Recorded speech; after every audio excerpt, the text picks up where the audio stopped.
Okay, so my name is Will Francome, and I am a cameraman, director, and producer of TV and documentary.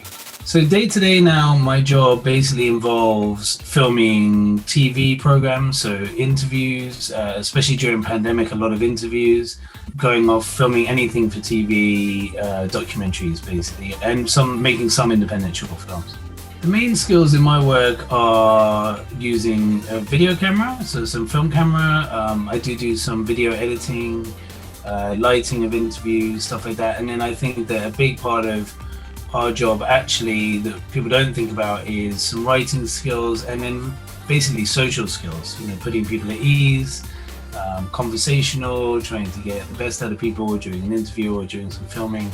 The best thing about my job is really, for me anyway, that you don't know what you're going into every day. So you haven't scripted it. It's not a drama. It's not narrative. So, and then something happens and suddenly you're onto a story. So I love that element of it. And I like travel. I like meeting people. And so it's a job that really can give you a lot of that. The most challenging parts are probably quite related to that, really, that you have a lot of, have to spend a lot of time lugging around a lot of equipment. If you are up for those challenges, that kind of becomes the fun part of the job at the same time. How are we going to film this? Are we going to be able to get out there and make this work? I don't think you need a degree per se to do what I do, and I didn't train to do the thing that I do. I studied sociology at Sussex, but I would say that having that experience definitely helps me in my day-to-day life, that being able to think critically and do writing and approach things differently. I actually fell into documentary from an idea that I wrote while I was at Sussex, even though I had no idea about documentary. I just wanted to follow this guy who was on death row, who I'd heard about. And so I wrote this idea for a film while I was at Sussex studying sociology.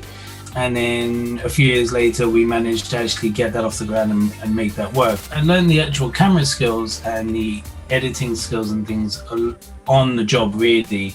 But, what I think is so amazing now is that learning those skills 20 years ago was a lot harder.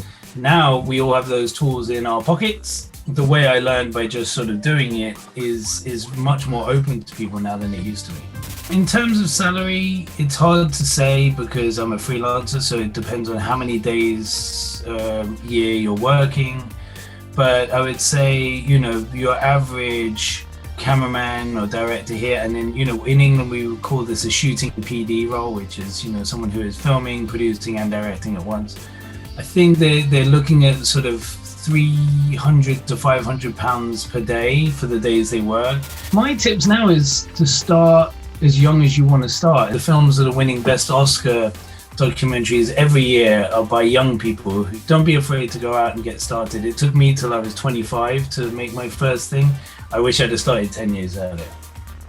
I didn't think I would do this job as a teenager. This wasn't something that I thought that I would be doing. Funny enough, I think I used to want to be a stuntman when I was really young. And then I think I wanted to work in charity at one point.